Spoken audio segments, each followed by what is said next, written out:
Hola, comencem la jornada d'avui ensenyant aquestes imatges de sortides del sol amb el cel ben encès des de Barcelona, des de Cabrera de Mar, també des de Moià, un cel ben rogenc amb aquests núvols alts i mitjans que han produït sortides molt boniques també des de Sant Pere de Vilamajor.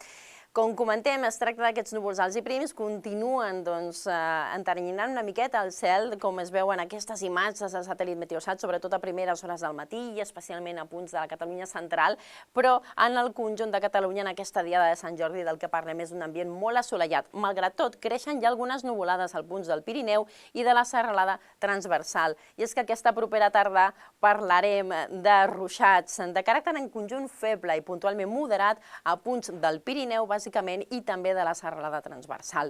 A la resta del país seguirem gaudint d'un Sant Jordi ben assolellat amb pocs núvols. Les temperatures, a més, pugen. Parlarem avui de màximes clarament més altes que no pas ahir, amb valors de fins a 25 graus a Tarragona o 26 a Lleida.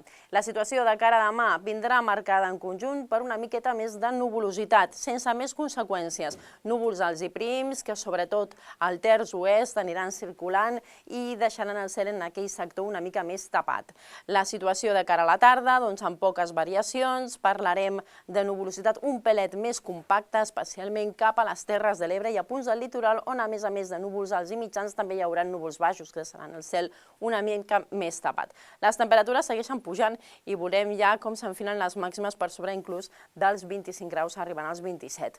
De tota manera, el cap de setmana, si bé dissabte serà una jornada tranquil·la, tot i que amb alguns ruixats a punts del Pirineu Occidental, també al final del dia a punts de les Terres de l'Ebre, diumenge parlarem ja de força inestabilitat amb ruixats i xàfecs, acompanyats localment de tempesta i temperatures que van cap avall. Dilluns aquesta inestabilitat es centrarà sobretot a punts del nord-est.